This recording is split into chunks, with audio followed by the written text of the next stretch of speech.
Bom dia a todos e todas. Vamos começar com um pouquinho de atraso. Então, esse seminário de hoje, Perspectivas da Sociedade Civil para a Cooperação Brasileira, vou me apresentar primeiro. Eu sou Paulo Verencio, professor adjunto aqui do IRI e coordenador, assim, de maneira informal, do eixo sobre cooperação internacional para o desenvolvimento. Eu lembro quando eu cheguei no Brasil há 5 anos atrás agora, o tema de cooperação era um tema que, assim, fervia de entusiasmo e muita expectativa, muita esperança. No primeiro ano que eu estava aqui, eu viajei para a Coreia do Sul, para o 4º Fórum de Alto Nível sobre cooperação internacional, e por acaso fiz a viagem com a delegação brasileira, com o diretor da Agência Brasileira de Cooperação na época e com a equipe dele. E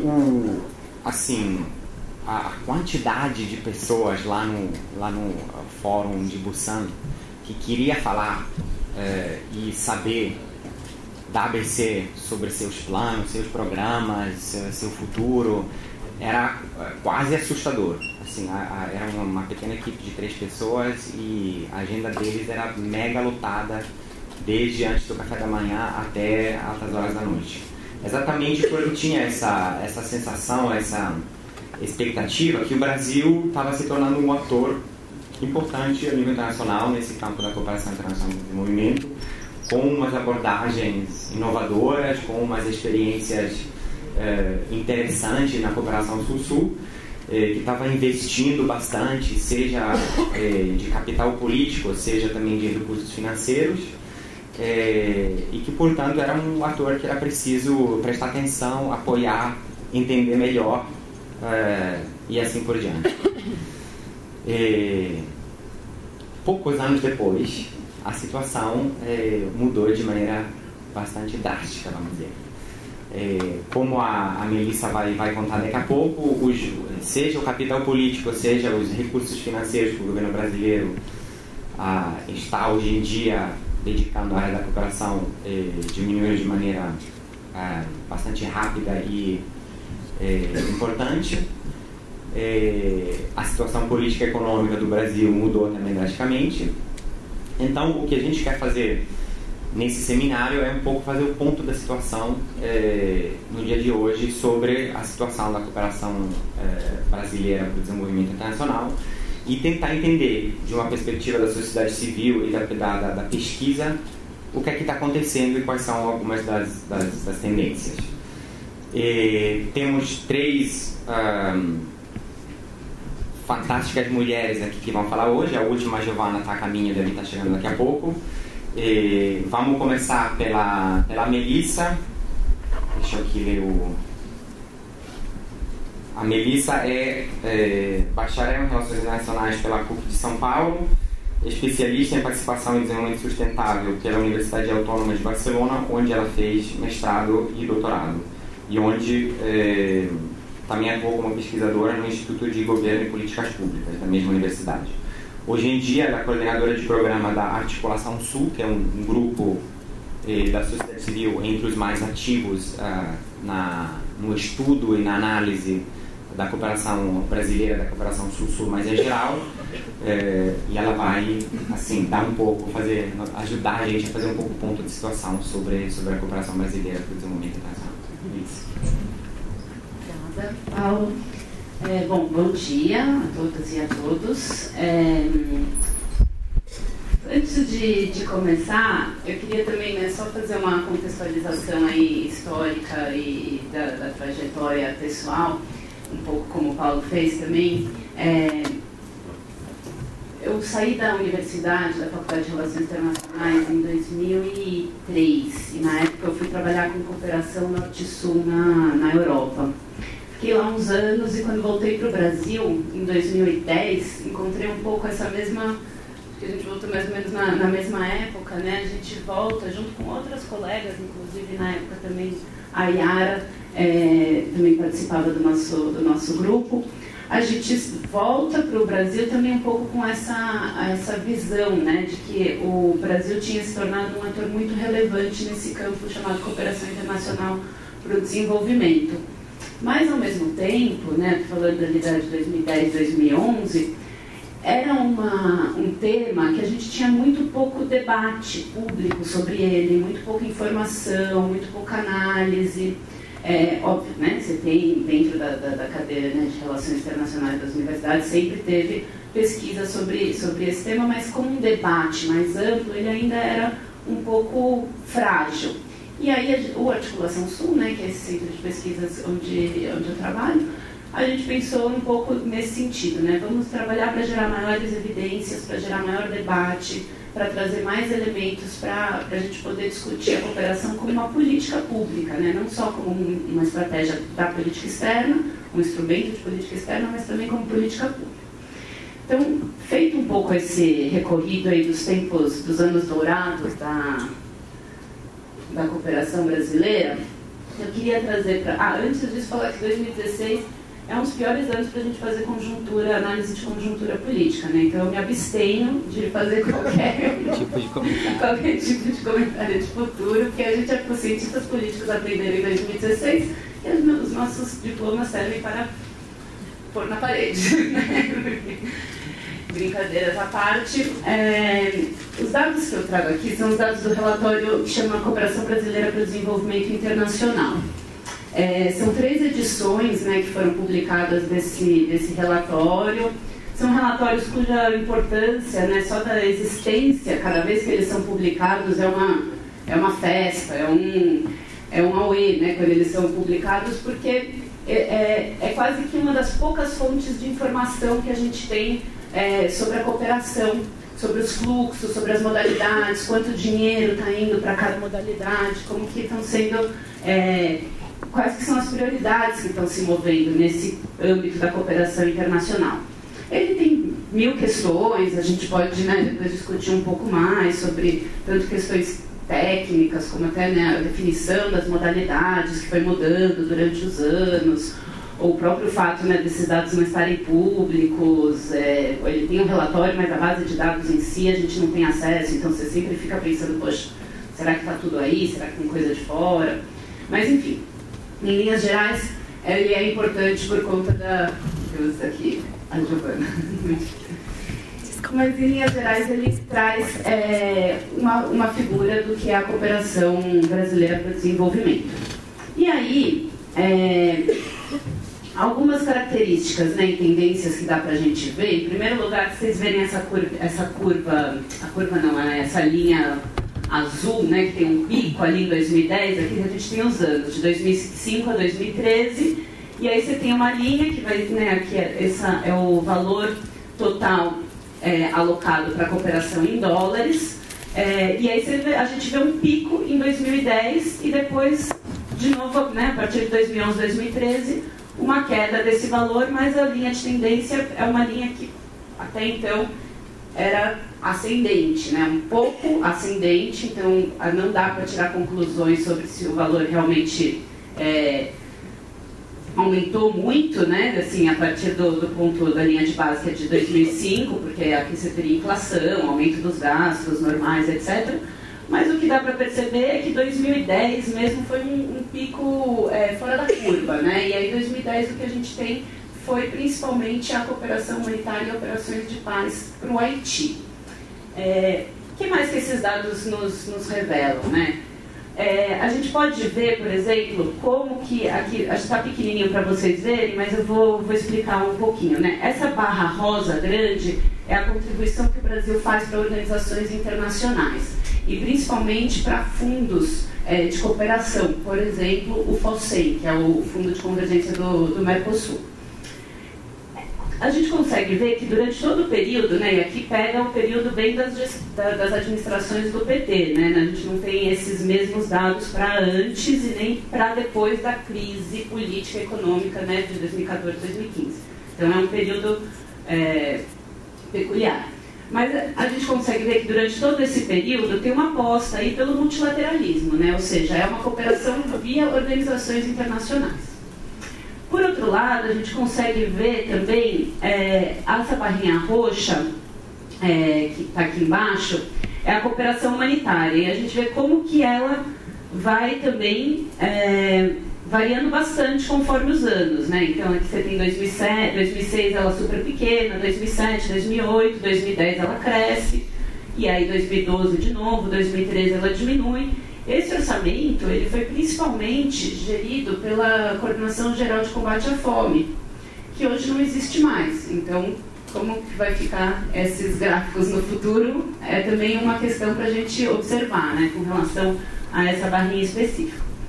A cooperação técnica, esse amarelinho aqui embaixo que dá para ver pouco, mas ela também se mantém estável, né, proporcionalmente, ela não tem muita variação.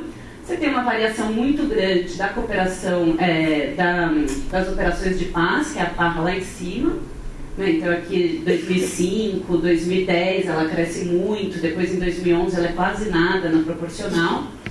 E aí outras tendências interessantes, né? A partir de 2010 começa-se a contabilizar a cooperação com apoio aos refugiados, como modalidade da cooperação técnica, que é aquela barrinha bem pequenininha ali, mais azulzinha lá em cima. E também, a partir de 2010, o COBRAD começa a registrar separadamente a cooperação em ciência e tecnologia. Antes, né, ele contabilizava a cooperação em ciência e tecnologia junto com a cooperação educacional. Mas a partir de 2010, essa barra azul mais clara aí do meio, é a cooperação em ciência e tecnologia, que a gente consegue ver que também aumentou muito durante a gestão da Dilma. Então, quando a gente olha esses gráficos, a gente começa a ver um pouco algumas tendências e prioridades que foram marcando a cooperação brasileira durante os últimos anos. O que mais? Deixa eu passar aqui uma outra lâmina. Essa lâmina aqui, estou chamando ela de arranjos da cooperação técnica brasileira. Eu acho que é interessante a gente pensar a cooperação não como um bloco único, né? A cooperação ela ocorre de diversas maneiras, né? Aqui eu estou falando principalmente da cooperação técnica, mas já mostra o quanto que cada uma dessas modalidades que foram apresentadas naquele gráfico, que são as modalidades da cooperação brasileira, dá para a gente perceber como cada uma dessas modalidades elas são orientadas por uma diversidade de arranjos, onde os atores são diferentes, as motivações são diferentes, né? As motivações para se engajar num tipo de modalidade, né? num projeto, numa iniciativa de cooperação, difere muito, né? de cada arranjo. E a própria operacionalização e financiamento da cooperação também varia de acordo com cada um dos tipos de arranjo, né? E esse pode ser um marco interessante para a gente pensar possíveis elementos de ruptura e continuidade, né? Então, por exemplo, aqui quando a gente fala, coloquei ali no centro o Ministério Setorial e ABC, porque, em geral, a cooperação técnica brasileira é coordenada pela Agência Brasileira de Cooperação, mas ela conta com um elemento muito importante, que é o conhecimento setorial, que são os ministérios setoriais, as agendas, né, de educação, de desenvolvimento social, de combate à fome. É o Ministério quem dá o conteúdo, é o Ministério e outras, não apenas ministérios, né, mas também as empresas públicas privadas e outras agências, que dá o conteúdo da cooperação. Então você tem arranjos que são feitos com as agências bilaterais de países desenvolvidos, por exemplo, né, o DFID, que é a britânica, a JICA, que é a japonesa, a GIZ, que é a alemã. Então cada um desses países vão ter agendas específicas de cooperação com o Brasil, e em geral são agendas que se regem por o fortalecimento de agendas onde há convergência política, onde há convergência de objetivos. Em alguns casos, elas se baseiam numa cooperação recebida brasileira, né? Então, por exemplo, o Japão contribuiu muito, né, com o desenvolvimento, por exemplo, das tecnologias agrícolas acho que ele vai comentar um pouquinho sobre mas também, né, tem um pouco toda essa uma continuidade de agendas de interesse comum, por exemplo, no caso do Japão, da agenda da agricultura. Com os países, né, bilaterais em desenvolvimento, você tem muito mais trocas, intercâmbios para fortalecimento institucional. Depois você tem uma cooperação trilateral com organismos internacionais, onde você tem uma dinâmica que proporciona a escala, né, e difusão das experiências brasileiras, muito orientado pela contribuição, né, para os objetivos de desenvolvimento, seja os objetivos de desenvolvimento do milênio, como a nova agenda dos objetivos de desenvolvimento sustentável. E você tem também depois a cooperação em bloco, né, Mercosul, CPLP, onde você tem uma dimensão muito mais de convergência, né, de agendas, de harmonização de políticas e práticas, de influência nas agendas regionais. Então, por exemplo, um exemplo que a gente estudou bastante é o caso no Mercosul, da agenda da agricultura familiar, né? Então, o Brasil, junto com uma iniciativa do Brasil, foi criar a rede especializada de agricultura familiar no âmbito do Mercosul. E no âmbito dessa rede, você tem várias práticas que são harmonizadas, por exemplo, a definição do que é ser agricultura familiar. Qual que é a diferença de ser agricultura familiar de ser um agronegócio? Então, esses aqui são alguns exemplos dos arranjos que a cooperação pode tomar, né? Acho que, em linhas gerais, né, o que esses arranjos mostram é que em cada uma dessas modalidades a interlocução é com atores diferentes, tanto doméstica como internacionalmente, e isso é um elemento que a gente pode ficar de olho para pensar o futuro da cooperação brasileira, né? Um marco para a gente analisar. E aí, aqui eu selecionei, né, alguns elementos de continuidade e ruptura para a gente pensar o futuro. E nesse caso, né, eu peguei aqui estou considerando 4 elementos que podem ser considerados determinantes para esses anos dourados da cooperação nas administrações do PT, né? Então, um contexto internacional, né, de crise, de cooperação norte-sul, de reemergência da cooperação sul-sul, marco dos objetivos de desenvolvimento do milênio e os objetivos de desenvolvimento sustentável, a mobilização de atores domésticos, a disponibilidade de recursos e uma prioridade política, né? Então, você tem aí, né, no primeiro, para a gente pensar um pouquinho, né, em possibilidades, marcos para a gente analisar possíveis continuidades e ruptura. Então, você tem um contexto da cooperação e desenvolvimento que já vem sofrendo, né, profundas mudanças, um questionamento muito grande dos resultados da cooperação norte-sul, uma série de debates sobre como a cooperação pode ser mais efetiva, um período de dificuldades econômicas, né, por conta da crise de 2007 e 2008, onde os próprios países do norte não conseguem alcançar suas metas para a cooperação. Paralelo a isso, você tem a emergência, né, de atores no campo da cooperação com lógicas diferentes desses doadores tradicionais, né, que a gente, né, bem genericamente chama aí de países do norte, notadamente, né, a China. Você tem um contexto marcado pelas agendas globais de desenvolvimento e a necessidade de dar resposta a essas agendas, né, os ODMs e os ODS. E esses, entre outros fatores, foram bastante determinantes para um reconhecimento internacional da cooperação brasileira.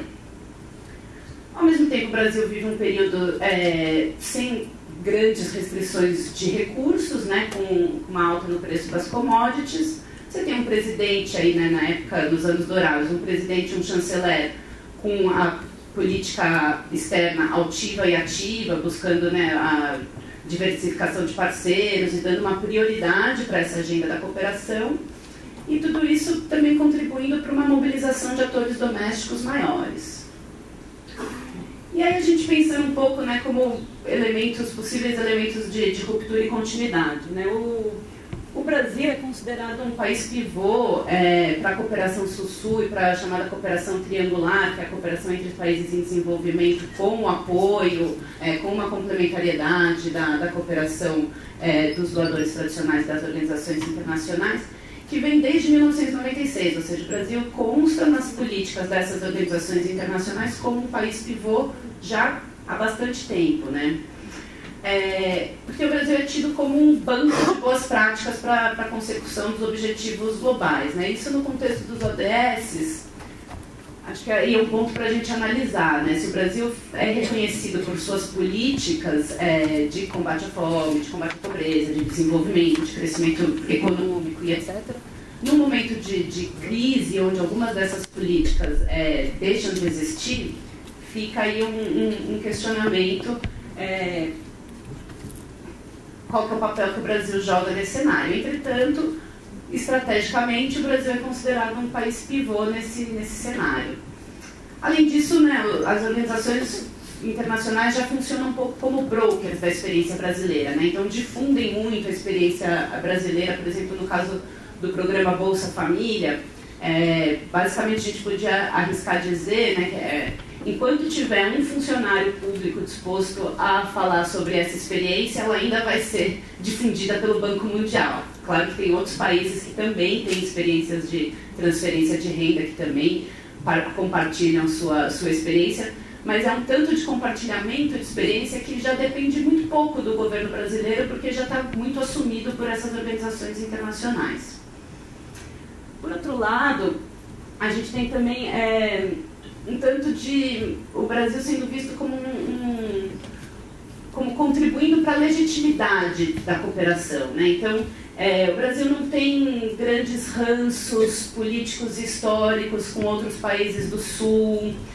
O Brasil estabeleceu, né, durante todos esses anos, uma relação mais horizontal, baseada na relação governo a governo, um pouco sob a égide de uma interpretação, né, de uma concepção de que o Brasil passou pelos mesmos problemas de desenvolvimento de outros países e, portanto, as relações são mais horizontais e que isso traz mais legitimidade para as trocas. Esses são elementos que a gente, né, de alguma maneira, eles podem ser elementos de continuidade, desde que dentro do Brasil a gente não sofra grandes ainda maiores alterações políticas, né? Por outro lado, né, acho que é importante a gente reconhecer que a cooperação internacional, ela não é só um elemento regido pelas diretrizes de política externa, né? Você tem o processo decisório, né, quando a gente fala ali que os ministérios têm uma grande participação, outros atores públicos têm uma grande participação na cooperação técnica, eles também têm participação no processo decisório. Então, num contexto onde as políticas públicas são globalizadas, né, não tem como você pensar uma política de saúde ou uma política de educação, uma política de agricultura desconectada das grandes dinâmicas, né, da globalização, né, no que são políticas que já estão globalizadas. Os próprios atores públicos domésticos são globalizados, então eles participam de redes, eles participam de fóruns, eles assumem compromissos internacionais. Então tem toda uma rede, né, de atuação dessas, do governo que vai para além da política externa. E isso nos faz um pouco perguntar, né, será que como que isso vai funcionar? Considerando que o processo decisório é um pouco também determinado pela atuação, né, mais horizontal desses atores, vão surgir novas agendas. A gente observou que já da era Lula para a era Dilma, por assim dizer, já teve uma mudança, um aumento da ciência e tecnologia, a gente pode observar também um aumento das iniciativas de cooperação em defesa. Então, será que vão haver novas agendas, né, nessa agenda da cooperação?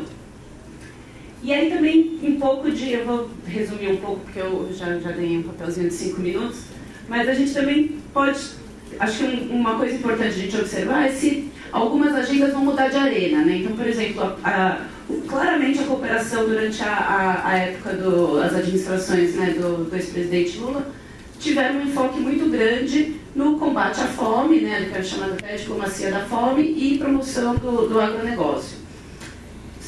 A gente tem vários brasileiros, né, na FAO, inclusive um diretor brasileiro na FAO.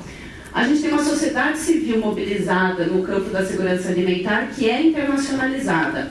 Então, será que a gente vai ver uma mudança de arena, né, por exemplo, a gente vai ainda continuar com essas agendas importantes da cooperação internacional, mas ao invés dela ter como protagonista o governo brasileiro, vai ter como protagonista esses outros atores brasileiros em outros lugares, né? Não a partir da institucionalidade do governo federal, mas a partir de outros espaços que eles já ocuparam e que eles ocupam tradicionalmente. E aí, bom, a disponibilidade de recursos é um pouco óbvio, né? A gente está num contexto de restrição de gastos, mas ao mesmo tempo, no período de 2010 a 2014, a gente percebeu um aumento da cooperação trilateral, ou seja, né, uma cooperação junto a doadores tradicionais, países do norte, um aumento do investimento desses países em parcerias com o Brasil. Então, de 2010 a 2014, cresceu de 2 milhões a 16 milhões. Como eu disse, né, 2016, a gente não sabe o que vai acontecer depois de 2016. Até por conta, um pouco, né, porque acho que depois a gente vai conversar um pouco melhor com o Idranil sobre alguns impactos importantes dos acontecimentos de 2016. Mas é um pouco claro que, né, por parte do governo brasileiro, enquanto a gente estiver nessa crise, a disponibilidade de recursos fica menor. E aí, com relação a prioridades políticas, né, acho que no caso do Lula, a diplomacia presidencial, ficou claro, né, um pouco toda essa ênfase na PEB altiva e ativa, o combate à fome. A Dilma, por sua vez, né, já num contexto maior de crise e pelo próprio interesse menor por essa agenda, tinha claramente um maior interesse em iniciativas que trouxessem um benefício mútuo imediato, né, então um maior link com a agenda comercial. Ao mesmo tempo, ela continuou com os projetos que já tinham, os compromissos que já tinham sido assumidos. E aí, resta saber, né, no que nos queda até 2018, se essa estratégia, né, da PEB vocalizada com ênfase, né, quase que exclusiva nos acordos comerciais, principalmente, né, num cenário internacional tão adverso para o estabelecimento dos acordos que o Serra tanto enfatiza, resta saber se na impossibilidade de apresentar resultados satisfatórios nesse âmbito, ele vai buscar pautas mais positivas, né?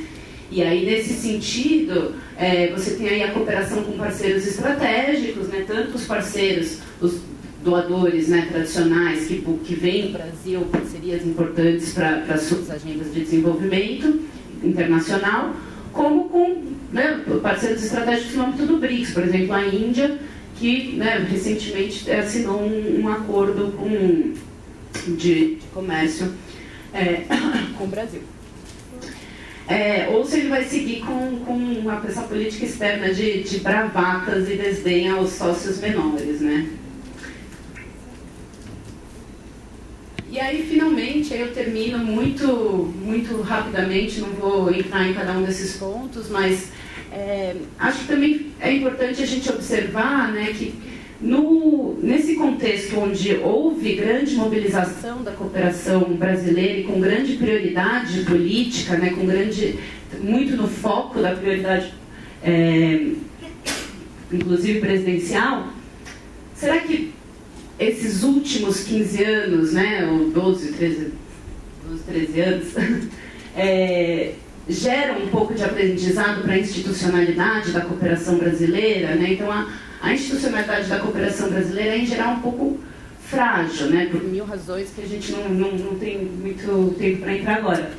Mas, claramente, passou por um estágio onde foi muito demandada, onde tinha muito holofote em cima, né, dos principais atores, implementadores e coordenadores dessa cooperação.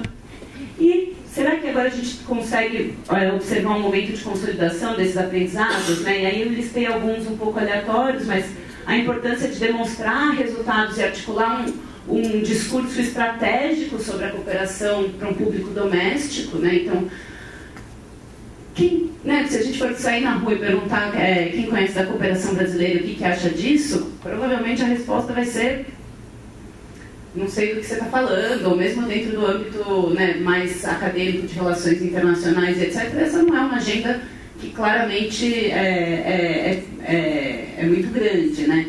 Então, acho que tem tanto, né, que para continuar para continuar sendo um ator é importante também uma constituição doméstica, né? Para continuar sendo um ator relevante é importante que você tenha apoio doméstico. E esse apoio doméstico hoje em dia precisa de mais comunicação estratégica, precisa ter um discurso sobre quais são os benefícios dessa cooperação pro Brasil, né? O porquê que o Brasil coopera. Isso ainda é pouco claro.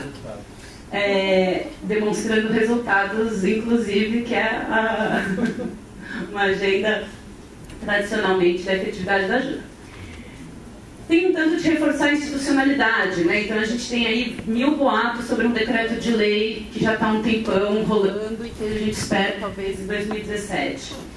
Uma série de diretrizes para harmonizar melhor a relação com parceiros, manual de gestão, monitoramento e avaliação, que é uma agenda que tradicionalmente tanto a sociedade civil como outros atores demandam aí da cooperação. Bom, e aí um tanto com relação à transparência, né? Cada vez mais a gente precisa entender quais são esses fluxos da cooperação brasileira, qual é a contribuição da cooperação Sul-Sul para o desenvolvimento no marco da Agenda 2030. Isso é um debate na agenda internacional que se cobra muito dos países do Sul, né? E aí a gente precisa ver se uma institucionalidade reforçada da cooperação brasileira vai ser capaz de dar resposta a essas pressões.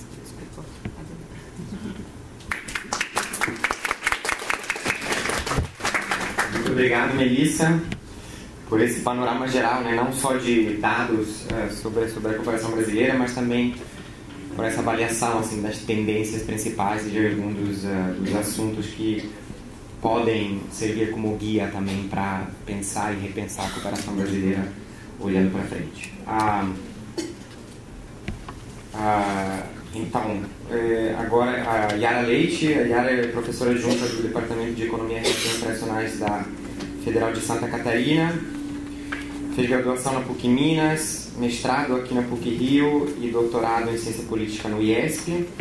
E é uma das pesquisadoras que mais tem contribuído assim, nos debates sobre a cooperação brasileira aqui no Brasil, além de ter colaborado com várias instituições internacionais, como o Task Team on South-South Cooperation da OCDE e alguns projetos do Instituto Igarapé e do Institute of Development Studies no Reino Unido. Yara. Obrigada. Posso pedir para deixar naquela tela claro. Dos dados, para eu pegar uma carona aí? Esse aqui? Obrigada. Boa tarde, gente. Queria agradecer pelo convite para estar aqui. Enfim, é sempre bom voltar para casa, né? Para uma das casas que eu tive aí na minha trajetória. E uma casa que é antiga, né, da época lá do mestrado, mas que se ampliou com essa agenda da cooperação, né? Então é muito bom rever essas pessoas que eu considero amigos mesmo, né? Paulo, Melissa, né? Giovana, tive com ela há pouco tempo também, então é sempre bom rever. A gente já teve várias oportunidades para debater esses temas e é sempre bom ter uma nova, né? A diferença é que agora eu não vou poder realmente contribuir da forma como acontecia antes, né? Que eu tive esse privilégio de trabalhar na Articulação Sul. Foi um momento em que a gente realmente vivia para pesquisa e para o diálogo, né? Porque na pesquisa você faz entrevista na esplanada e é uma oportunidade de diálogo também, e que com a minha ida para Florianópolis eu deixei de ter continuar tendo essa oportunidade, né? Mas ao mesmo tempo esse distanciamento do tema tem sido importante para mim também, tá? De modo que eu vou focar minha apresentação aqui em algumas possibilidades de agenda de pesquisa que esse distanciamento do tema, do dia a dia, né, das fofocas, dos detalhes também, que foram muito bem apresentados aqui pela Melissa, aprendi muito, reaprendi, né? É bom encontrar para a gente ter notícia do que está acontecendo, mas algo mais relacionado a algumas ideias mesmo de agenda de pesquisa, e já que aqui é um espaço para isso, né? Que a universidade nem sempre proporciona para a gente, na verdade nem vê com bons olhos, falar um pouco sobre implicações para a política, né? Então, o que eu vejo aí com algumas possibilidades interessantes para a agenda de pesquisa, né? Nesses anos que a gente estudou cooperação, né, eu vou sempre falar a gente, né, que eu estou com uma das minhas grandes parceiras aqui do lado, a gente viu algumas recorrências históricas, alguns padrões, né, na cooperação brasileira, e que a gente não explorou mais, e também não acho que era o momento, né? Em busca mesmo de explicações, gente, tá? E são padrões que eu vou falar para vocês que a gente capta muito do ponto de vista de uma pesquisa mais qualitativa, porque infelizmente a gente não tem esses números lá de trás, né? E quais especificamente foram os padrões que me chamaram a atenção nesse processo? Um padrão muito parecido, e a gente sabe que pode vir das atualizações, como já está registrado na literatura, do governo Geisel com o governo Lula na política externa. E um padrão que a gente viu especificamente na área de cooperação também, ali uma similaridade do governo Figueiredo com o governo Dilma, né? E uma certa similaridade também na transição da cooperação do governo Geisel para o governo Figueiredo e do governo Lula para o governo Dilma. E tendo por base esses padrões, é lógico que o que me vem à cabeça é o ciclo econômico, tá? Então, o que eu acho que é interessante aí para se explorar? Os impactos do ciclo econômico na cooperação para o desenvolvimento, em geral, né? Em geral. E a gente não tem os dados para o Brasil, gente, mas a gente tem os dados mais antigos dos países da OCDE. E a gente vê essa correlação. Não sempre. É lógico que tem as exceções, né? Qual é a correlação? Uma correlação entre, uma relação direta entre a taxa de crescimento do PIB e a taxa de crescimento dos recursos para ajuda. Tá? Eu chamo isso de correlação, mas eu posso pensar em um padrão de causalidade. Aí, como que eu poderia explorar um padrão de causalidade, um possível padrão de causalidade? A prioridade dos governantes no poder é se manter no poder, né? Portanto, o que a gente espera em ciclo de recessão é que a prioridade orçamentária seja para a resolução de problemas relacionados à economia, problemas que afetam o cidadão de forma mais imediata. E lembrando que quem recebe o dinheiro da ajuda não vota, não é eleitorado, certo? Então eu acho que isso aí ajuda a explicar. E é lógico que a gente tem casos excepcionais, a história também de cada país vai e volta, né, a partir desses dados, mas a gente tem casos em que o ciclo econômico não afeta tanto o PIB. E o que eu desconfio? Esses casos são os casos em que se formou uma base de apoio doméstica, realmente a cooperação, né? Se formou uma base de apoio doméstica, uma constituency de apoio à cooperação e também uma agenda estratégica, né? Que eu acho que é principalmente o caso do Japão. O Japão, sim, teve períodos do ciclo recessivo que isso afetou a cooperação japonesa, mas, em geral, o Japão tem uma dimensão estratégica de por que está fazendo isso, né? Veio cooperar aqui, no caso, com a Embrapa, lá nos anos 70 e tudo, o PRODECE, em função de uma tentativa de diversificação da dependência japonesa de importação de grãos, né? Porque tinham passado um choque ali com o Nixon nos Estados Unidos, e que é um padrão que é levado hoje para Moçambique também, além de outras agendas estratégicas para o Japão. Então não afeta, né? O Brasil parece que está meio que se retirando do pró-savana, mas o Japão vai continuar, né? Esses choques não afetam tanto. Então, assim, só que eu acho que tem Uma outra coisa, uma outra possibilidade, e eu vou falar de várias possibilidades em termos de teoria aqui, então aqui abordar mais essas teorias que se identificam muito na nossa área com a análise de política externa, né? Eu acho que o trabalho da Milner, por exemplo, é bastante interessante para explorar esses pontos que eu trouxe antes. Mas a gente sempre pensou muito também, mas sem conseguir levantar, fazer um painel mesmo de dados, né, para vários países, mas a gente já registrou isso, em dinâmicas mais do capitalismo global e do sistema mundo, né? Quer dizer, além da questão do ciclo doméstico, eu acho que a gente tem que olhar para ver a cooperação prestada por países que eu poderia chamar da semi-periferia, o Brasil entre eles, olhar para padrões da economia global também, né? E isso aqui eu pedi para deixar o gráfico, eu estava achando que enfim, talvez todo mundo já conhecesse, mas já que a Melissa trouxe, eu pedi para deixar. Olha que interessante, gente. E pensando lá naquilo que eu falei para vocês também, Geisel, Lula, né?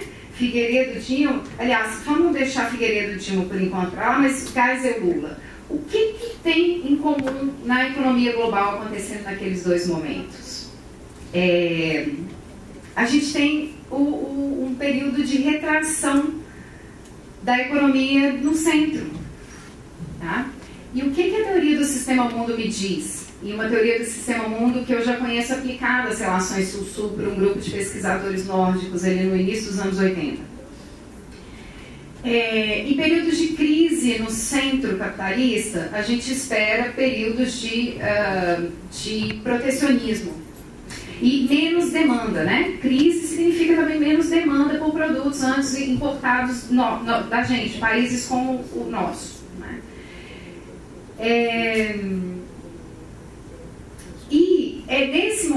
Nesses momentos de retração nos mercados centrais, os países da semi-periferia tendem a se voltar para a abertura de mercados na periferia, porque precisa vender os produtos.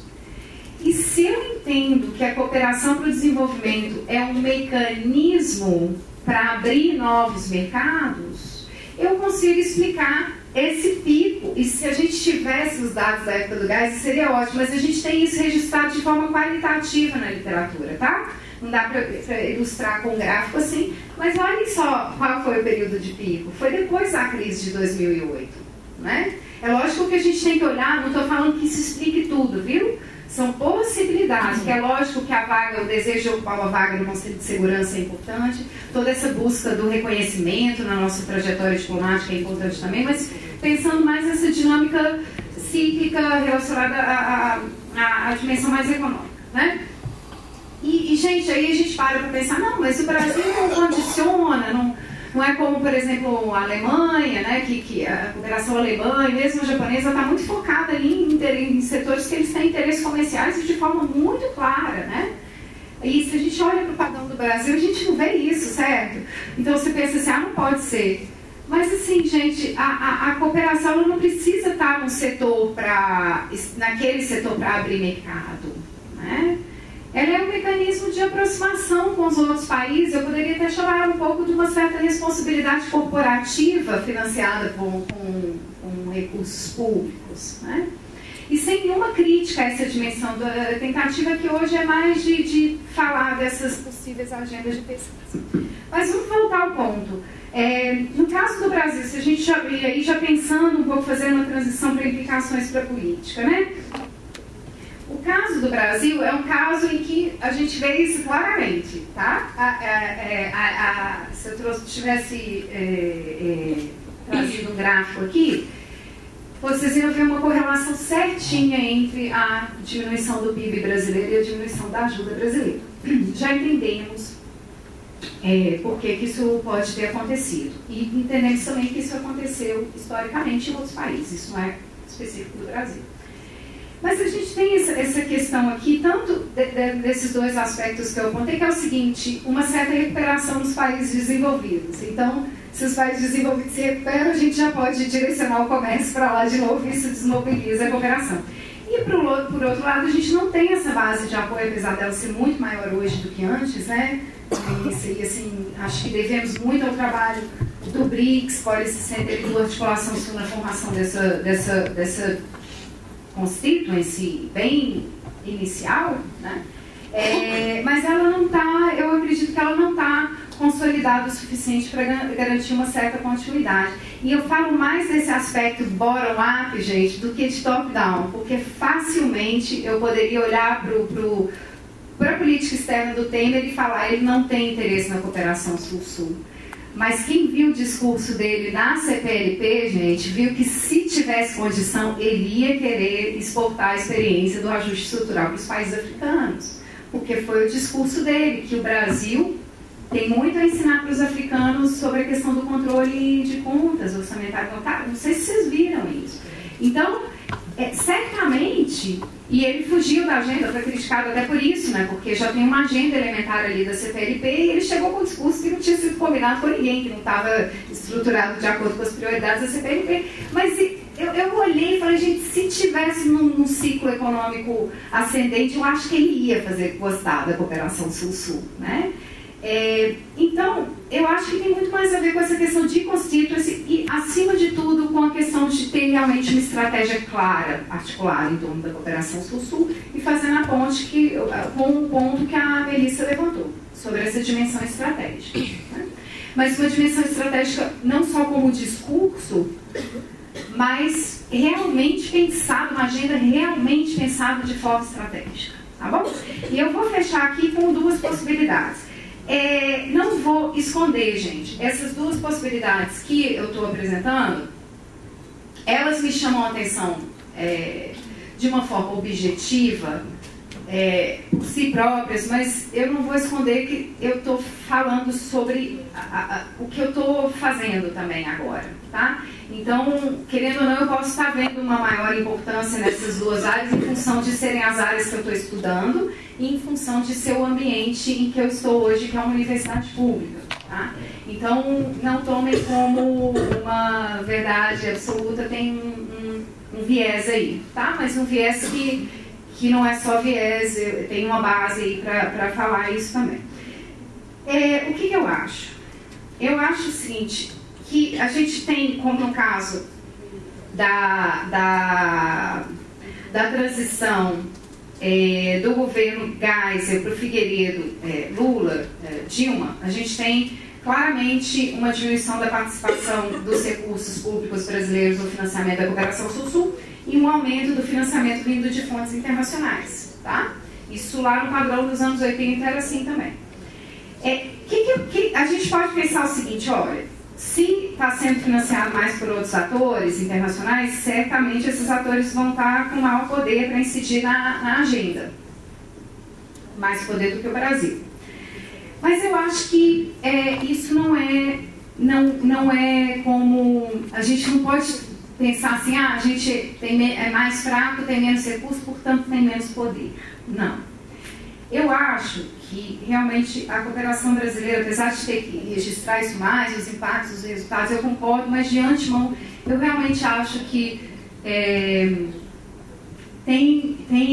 a cooperação brasileira tem uma importância, tem uma diferença em relação a outras cooperações, por diversos motivos.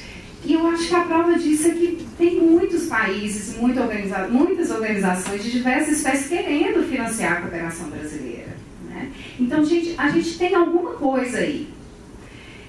E eu acho que a gente devia ter um pouco mais de organização. A gente, eu estou falando como Brasil, mas é lógico que eu acho que esse é o papel da ABC, eu acho que é o papel do Itamaraty também, de organização e planejamento para fazer a negociação dessa cooperação triangular. Tá? E aí eu estou entrando na área que eu estou trabalhando, que é com negociação internacional. E a gente tem casos muito interessantes, gente, de negociações Norte-Sul. E eu não sei se é um bom exemplo falar disso agora, estão saindo coisas novas aí desse assunto, mas assim, a barganha que o Brasil fez na compra dos aviões é muito interessante. É uma técnica que a gente chama de... tem diversos nomes nas técnicas de negociação, mas quando você está em negociação com uma parte mais forte, você negocia com 3 ou 4 ao mesmo tempo, para tentar fazer uma barganha ali, ó. Fulano não vai me dar isso, mas a Suécia vai me dar transferência de tecnologia, compreende? Então, eu acho que é possível fazer isso também, né? E pensar nessa barganha também casada com os interesses estratégicos, obviamente consensuados, né? Não interesse estratégico que vai vir de uma entidade demiúrgica, governante, algo que vai ser articulado com a sociedade. O que é que a gente está de acordo que deve ser o foco da cooperação brasileira e pensando em interesses estratégicos, né? E aí eu dou uma pista e não falo mais nada, que eu acho que a agenda da bioeconomia é uma agenda importante para a gente. Eu acho que é uma agenda com muito potencial de formação de consenso, né, em termos de estratégias, e é uma agenda prioritária para o desenvolvimento não só brasileiro, como também latino-americano e africano. Mas que a ABC possa organizar isso melhor de alguma forma, né? Eu me escondo aqui, eu já falei diversas vezes, eu sou contra a cooperação brasileira ser prestada por funcionários públicos. Eu sou absolutamente contra isso. Eu sou contra que se tire um técnico que está responsável por uma agência específica para ir ficar fora 2 semanas que seja, porque ele está deixando de trabalhar nas funções dele, né? E a formação da base de apoio nessa experiência dos países desenvolvidos mostra que a cooperação foi descentralizada para universidades, centros de pesquisas, né? E eu não estou falando, como já foi acusado algumas vezes, de estar querendo que o Brasil entre para essa indústria, né? Ou seja, eu não estou achando que essa descentralização, essa maior participação de professores, especialistas em temas, tenha de vir com um financiamento altíssimo, como é cobrado em diversos casos, né? Mesmo porque os professores já têm seu salário e tudo, eu acho que não precisaria ser algo envolvendo uma indústria. Mas eu acho que seria interessante a Agência Brasileira de Cooperação fazer algo que eu acho que já tentaram fazer uma vez, não sei que pé que está hoje, que é um banco de competências. Então, a hora que você tem uma demanda numa área específica, quem são os especialistas no Brasil naquela área? Né? E que esses professores articulados com centros de pesquisas e os alunos de uma geração que tem cada vez mais interesse na aplicabilidade do conhecimento, possam ser envolvidos em equipes e obviamente sempre em diálogo com os ministérios, tá? Que eu acho isso importante, e com a ABC, mas que possam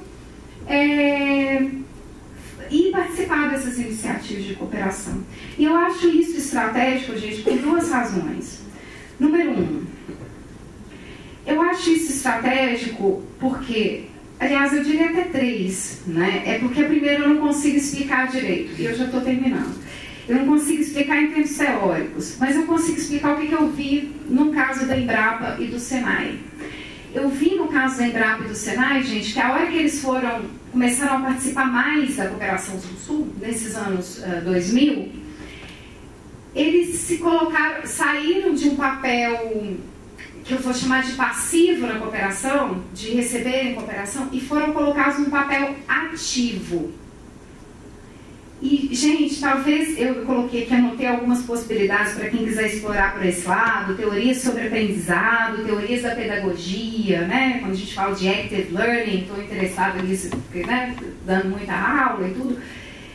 Eu acho que quando, nessa passagem de ter sido colocado num papel de ensinar, essas instituições aprenderam mais do que quando elas estavam num papel de aprender.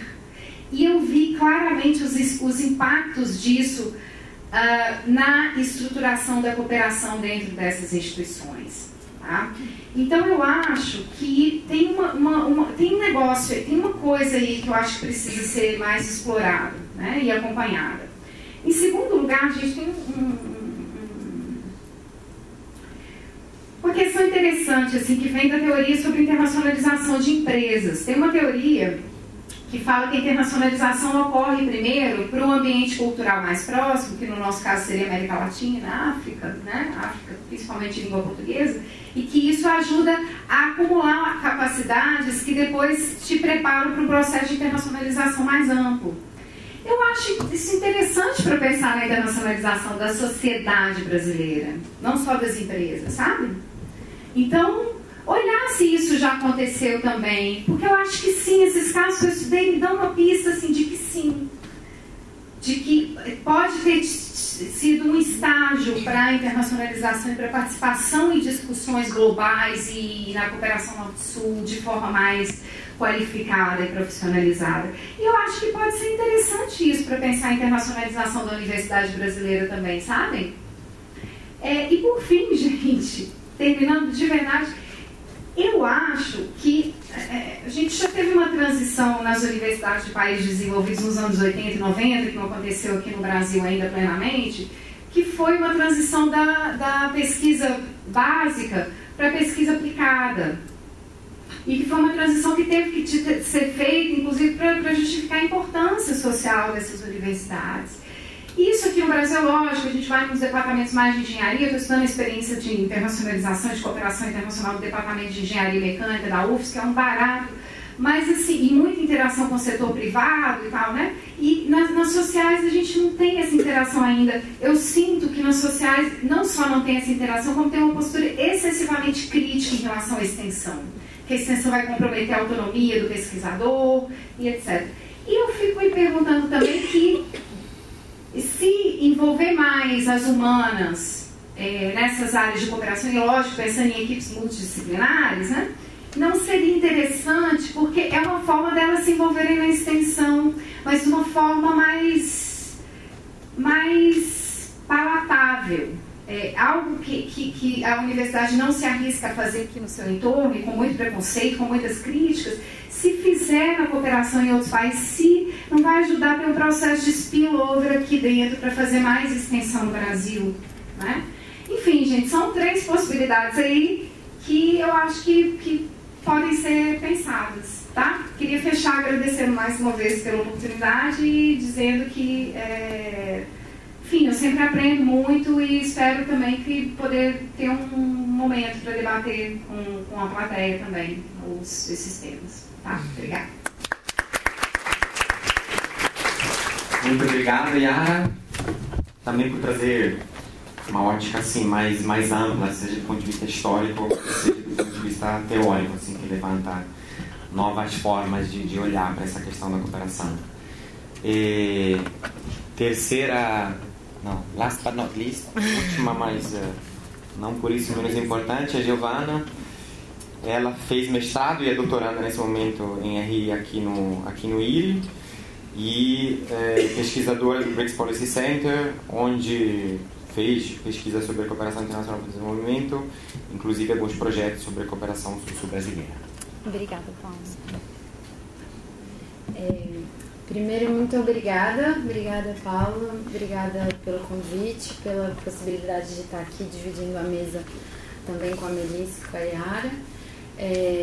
Desculpa a todos pelo atraso, mas principalmente a mesa. Eu não estava no Rio, vim hoje cedo, o voo atrasou quase 1 hora, então por isso eu demorei um pouquinho mais para chegar. O que eu vou expor aqui hoje, eu fiquei bastante pensativa sobre como tratar essa ideia da cooperação no contexto de crise, política, econômica que a gente está vivendo. E aí tem um trabalho que tem sido feito no nosso grupo de cooperação internacional para o desenvolvimento no BRICS Policy Center, aí em conjunto principalmente com o Paulo Esteves, que está aqui, e também com o João Moura, que fez mestrado aqui e hoje está no Banco Mundial lá em Moçambique, que é uma análise de como a cooperação brasileira tem se desenvolvido, se desenvolveu e como que isso se mostra um pouco distinto, do que a gente estuda como tradicional cooperação feita por development experts. E aí, por conta disso, a gente acredita que possa trazer algumas análises e algumas perspectivas para o futuro. Essa diferença pode trazer um pouco de inspiração para a gente imaginar como que essa cooperação vai se desenrolar nesses próximos anos, próximos aí, 2017, que a gente tem 2018 pela frente. E essa análise traz bastante um pouco do que a Melissa e do que a Yara foram falando na fala delas. Eu fui até anotando o que elas foram falando, que eu acho que conversa bastante com o que a gente traz, que é a ideia de que a cooperação brasileira, diferentemente da cooperação tradicional feita por development experts, ela é feita por cooperantes, o que a gente chama de cooperantes, inclusive quando a gente fala em inglês a gente continua usando o termo de cooperantes, porque ela traz uma análise que a gente chama de bottom-up. Então, em vez de analisar a cooperação brasileira pensando na estrutura do sistema de desenvolvimento internacional e como que isso influencia, né, de cima para baixo, a gente analisa de baixo para cima e tenta pensar como que esses cooperantes e as agências executoras têm o papel e impactam, né, como que essa condição doméstica, a trajetória histórica e as agências executoras trazem para a institucionalização da cooperação brasileira como um todo, né? Porque aí eu imagino que vocês, né, à medida que vão se familiarizando com a cooperação brasileira, se deparam com a Agência Brasileira de Cooperação, que daí a Melissa trouxe bastante dado para a gente. E apesar da Agência Brasileira de Cooperação ser essa agência gestora, né, da cooperação, ela não é a agência executora da cooperação. Então ela não é muito, né, a cooperação brasileira não tem uma centralidade forte na Agência Brasileira de Cooperação. E aí a gente traz o conceito de redes de políticas públicas, para tentar analisar um pouco como que esse papel da cooperação brasileira e dos cooperantes impactam na institucionalização da cooperação como um todo, né? E essas redes de políticas públicas, para quem não está muito familiarizado com esse termo, né, são arranjos relativamente estáveis que você juntam atores, né, diversos atores, não só aqueles que estão lá especificamente trabalhando com cooperação, mas diversos atores de diversos ministérios e outras agências que têm interesses que são de alguma forma interdependentes e compartilhados, né? E também eles dividem de alguma forma recursos para atingir esses interesses. A característica da cooperação brasileira, quando ela é analisada por conta dessa falta de centralidade do IBC, ela é muito caracterizada como fragmentada. E aí, essa fragmentação, ela pode trazer se a gente se parar, né, parar por aí e estar satisfeito com essa fragmentação da cooperação brasileira como foco de análise, ela pode ser um pouco incompleta, né? A gente acredita que justamente o alcance internacional dessas redes de política doméstica que traz também um pouco do que é de diferente, talvez percebido como um sucesso ou não, né, da cooperação brasileira para o desenvolvimento. Então, o que a gente percebe o que são esses cooperantes, né? Quem são essas pessoas que não são formadas necessariamente em desenvolvimento, mas são formadas nas suas próprias redes. Então, eu estou falando aqui, principalmente os casos que a gente pega, saúde pública, segurança alimentar e inovação agrícola. Né? Então, esses cooperantes, eles têm um forte enraizamento nas políticas domésticas, então eles foram formados nesses setores, né? Então aí tem essa forte influência e importância do setorial, que a Melissa trouxe um pouco no final da apresentação dela, né? De como que a característica tão setorial da cooperação é importante para a gente poder pensar e tentar imaginar o que vem por aí nos próximos anos. E outra coisa que a gente percebeu também é que tem uma forte defesa das próprias escolhas constitucionais que esses cooperantes fizeram ao longo da sua carreira doméstica. Então, você tem os projetos e programas que foram conduzidos no Brasil, que são altamente defendidos por esses cooperantes, né? Que em algum momento vão e trabalham em cooperação internacional, e aí é um pouco que a Yara trouxe também, de que é um funcionário público brasileiro trabalhando no Brasil, que aí, em algum momento ele é levado para trabalhar e passar 2 semanas, ou 1 mês, ou 2 anos, ou o que seja, fora do Brasil trabalhando em cooperação internacional. E aí isso pode ser prejudicial, como a Yara trouxe, de não pensar como que ele, né, vai deixar de trabalhar aqui, mas também tem um fator positivo para a institucionalização da cooperação brasileira, que é justamente essa divisão que a gente fez entre cooperantes e os development experts. Quem está indo fazer cooperação não é o que estudou relações internacionais e estudou desenvolvimento, mas é o que estudou saúde pública, né? O que foi formado no movimento sanitarista do Brasil, ou então que participou do que algumas pessoas na rede de política de inovação tecnológica chamam da conquista do Cerrado, né? Então, quem está indo fazer esses programas de cooperação são essas pessoas que foram formadas na trajetória doméstica setorial brasileira. Né? E aí a gente coloca 4 fatores, e aí quando eu falo a gente é porque foi mesmo um esforço conjunto do Núcleo de Pesquisa de Cooperação que a gente tem lá no BRICS Policy Center. Né?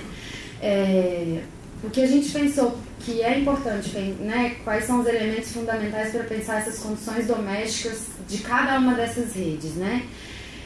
A gente citou 4 principalmente, que seria a integração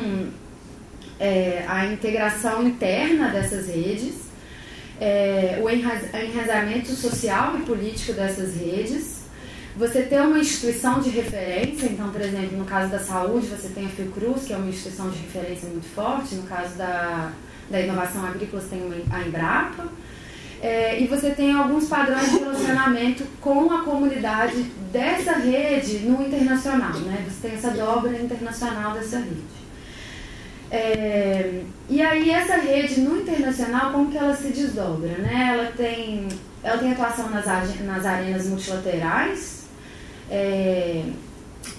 E aí, por exemplo, no caso da saúde, a OMS, né, a Organização Mundial de Saúde, é um grande exemplo de como que o Brasil atua e defende essas escolhas constitucionais brasileiras, por exemplo, o acesso universal a medicamentos no âmbito internacional. Você também opera nas arenas minilaterais e regionais, então CPLP e outras arenas que o Brasil também, por exemplo, no caso da segurança alimentar, a CPLP tem uma agenda que foi levada muito pelo Brasil de uma maneira muito similar com a agenda que é trazida aqui, né, de acesso ao alimento adequado como direito humano. Né? E também na cooperação para o desenvolvimento. Então, agora pensando nessas 3 redes, né, que eu citei, da saúde pública, de segurança alimentar e da inovação agrícola. Né? Da saúde pública, muito breve histórico, ela vem do movimento sanitarista, né, que surgiu de maneira muito forte no regime militar, e aí no final da década de 80 você teve essas reformas na agenda que teve uma participação popular muito forte, como a formação do SUS. E aí esses valores da rede de saúde pública, elas ficaram altamente enraizados socialmente na população, né, brasileira como um todo. Então essas escolhas constitucionais e institucionais brasileiras têm uma forte influência na dinâmica internacional também. Né? De segurança alimentar, você tem alguns marcos, como a primeira formação do CONSEA lá no início dos anos 90. Você tem o Fórum Brasileiro de Segurança Alimentar e Nutricional e institucionalização de política, principalmente pós-2003. Né? Então, a partir de 2003, com a grande defesa do governo Lula, com a erradicação da fome e a internacionalização do Fome Zero, você tem essa institucionalização dessas políticas de segurança alimentar. Né? Também teve a Lei Orgânica de Segurança Alimentar, que coloca a alimentação adequada como direito humano fundamental. Isso foi muito importante para a consolidação da rede de segurança alimentar no Brasil. E as dobras internacionais disso eram principalmente com a Coordenadoria de Combate à Fome, né, ou seja, de fome dentro do MRE, que agora foi extinto, e aí a gente não sabe muito bem como que vai ficar essa dobra internacional a partir de agora. E também com o CONSEA. Agora, uma grande questão para pensar a segurança alimentar um pouco diferente da saúde pública é que tem um grande embate da segurança alimentar com o agronegócio. E aí, a partir desse grande embate, falta um pouco do consenso doméstico importante para você ter esse enraizamento social e político e levar para a dobra internacional. Aí, para finalizar, pensando nessas redes da inovação agrícola, que daí você tem uma instituição, né, instituições chaves que são formadas para promoção da pesquisa e capacitação, e aí a formação de um sistema nacional de inovação, e aí principalmente a Embrapa, que daí passa a ser essa instituição de referência no caso da inovação agrícola. A que eu mencionei, né, essa fé na ciência vem também muito da conquista do Cerrado, né, que integrou pesquisadores e pesquisadores da Embrapa e de outras instituições para essa fé na ciência, né, de que você consegue Por exemplo, o Cerrado, que teoricamente não produzia assim, muito, e aí de repente você tem essa fé na ciência como produção em larga escala, inclusive, né? Só que a muito comum associação ao agronegócio, é preciso perceber que nessa rede específica de inovação agrícola, né, não estou falando do agronegócio, mas de inovação agrícola, ela é bastante associada ao agronegócio, só que quando você vai conversar com os cooperantes que trabalham nessa rede, muitos deles trabalham com pequena produtora ou projetos, inclusive, de segurança alimentar. Né? Então, tem uma plasticidade do conceito, mas ela é altamente institucionalizada na dobra internacional. Né? Então, tem um grande reconhecimento do Brasil como expert em tecnologia agrícola e de como que essa tecnologia agrícola foi desenvolvida. A gente tem um grande conhecimento em agricultura tropical. Então, aí, pensando naqueles 4 elementos que eu trouxe, né, do que é importante para a gente pensar a divisão das redes de políticas domésticas. Né? Se a gente for pensar em integração interna, né, esse histórico que eu falei, na saúde ela é bastante forte, tanto quanto na segurança alimentar e na inovação agrícola. O enraizamento social e político na saúde, ela se mostra muito mais profundo, né, do que das outras 2 redes, mas as outras 2 redes também são relativamente profundas, né, pelo histórico que eu mostrei. A instituição de referência, a gente tem 2 que eu citei, a Fiocruz, por causa da saúde, a Embrapa, por causa da inovação agrícola, mas de segurança alimentar, apesar do CONSEA, né, desse conselho ter uma dobra internacional e ter alguma influência, ter essa gestão, você não tem uma instituição específica que faz um pouco esse papel da Embrapa ou da Fiocruz nas outras redes. E o padrão de relação com a comunidade internacional, na saúde ele é bastante alinhado, né? Você vê um alinhamento bem forte e o Brasil conseguindo ser presente em várias arenas.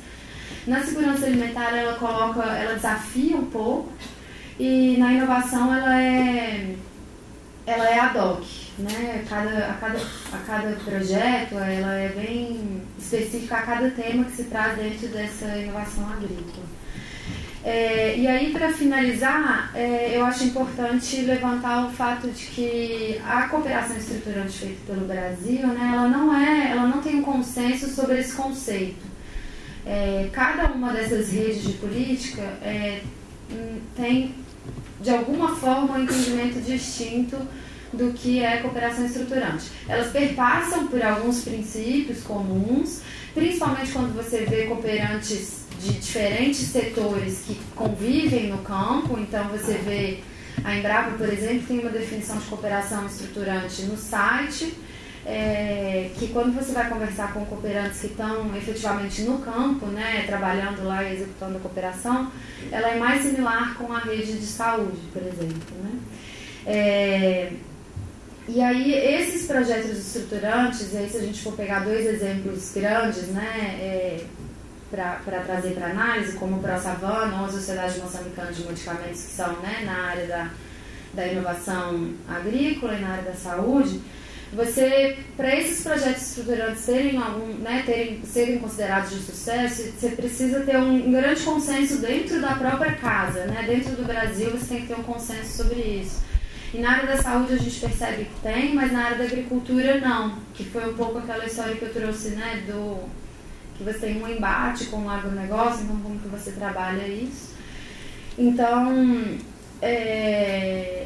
Então, justamente, algumas vezes a gente vê, por exemplo, um questionamento da sociedade civil sobre o ProSavana, mas um informante nosso, por exemplo, trouxe que, mas isso não é uma questão tão levantada pela sociedade civil moçambicana. Ela é principalmente pela sociedade civil brasileira e de um problema que tem no doméstico, que não foi resolvido no doméstico, e aí você transporta isso para o internacional. Então, pensar um pouco essa setorização da cooperação, apesar de, né, você pode ser classificada como frágil ou como fragmentada, você não tem uma agência centralizadora, você pode ter um caráter negativo nisso, mas também tem esse caráter bastante positivo, que é essa ideia que eu trouxe de que cooperantes que fazem a nossa cooperação brasileira, né, e não development experts. Acho que era isso, mas eu acho que a gente pode conversar mais depois nas perguntas e nos debates. Obrigada, Paula. Obrigada.